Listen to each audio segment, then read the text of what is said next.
It was only last November when Joakim Noah returned to Chicago to a video tribute and led the Knicks to an emotional victory over the Bulls. For his flailing basketball career, it may as well have been a lifetime ago. Noah, 32, would be gone from the Knicks today if there were any takers.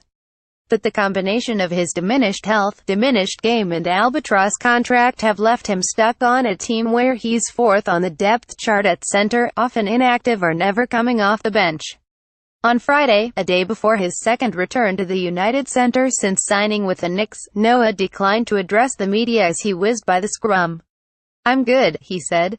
Joe Robbins Getty Images. Following his DNP on Wednesday, Noah told the Daily News that Chicago will always be a special place, and he has to be prepared since he graduated to the active roster lately.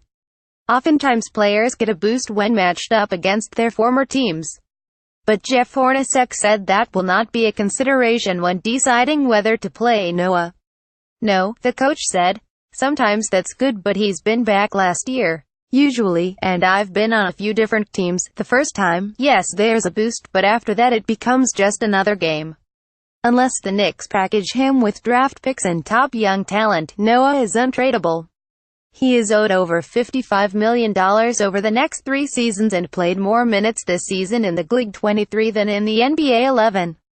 A buyout wouldn't help the Knicks' cap space, which, depending on what Enes Kanter does with his player option, probably will be close to zero this summer, unless they waive Noah via the stretch exception. That would add years to the length of Noah's contract but cut the yearly cap hit. It's not an ideal solution, but perhaps the best one, depending on who the Knicks are targeting in free agency. The fact that this is even a discussion underscores how far Noah has fallen since winning Defensive Player of the Year in 2014. The difference between the Bulls and Phil Jackson, however, is that the former recognized the decline before he hit free agency and the latter handed out a 4-year, $74 million contract. Even Noah recognizes he can no longer reclaim his old form. "Probably not," he said recently. "I can help. I feel like I could help this team, and that's just my reality. But I just want to, just be the best that I can be.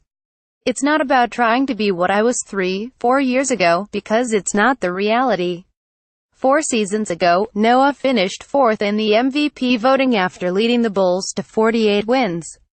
Now he's the untradeable 4th center on the Knicks with no guarantees he'll get off the bench or even be on the active roster. In a matchup Phil Jackson can appreciate, Kristaps Porzingis will play Saturday against the power forward once considered as his replacement. To jar the memory since I know you've wanted to forget, Jackson brought in Lauri Markkanen for a pre-draft workout while fielding trade offers for Porzingis in June. Ultimately, the Bulls acquired Markkanen with the 7th overall pick, 1 spot before the Knicks drafted. Porzingis remained in New York and Jackson was fired. David Zalabowski of "Maybe it was the plan," said Porzingis, who was in Latvia at the time of the draft but followed the developments. On Twitter, "It didn't go that way, but I'm happy I'm still here." Markkanen, who is from Finland, has put up nice numbers as a rookie in Chicago, averaging 14.3 points and 7.9 boards going into Friday's game against the Hornets. However, he was shooting under 40% and the Bulls own the worst record in the NBA. "He's having a great year so far," Porzingis said. "He can shoot it from outside. He's actually much more stronger than I was when I came into the league. I would say he's more NBA-ready than when I came in. I was actually surprised to see him perform at that level at the European Championships over the summer. So at that moment, I saw him, I said I knew he'd be able to do that in the NBA also."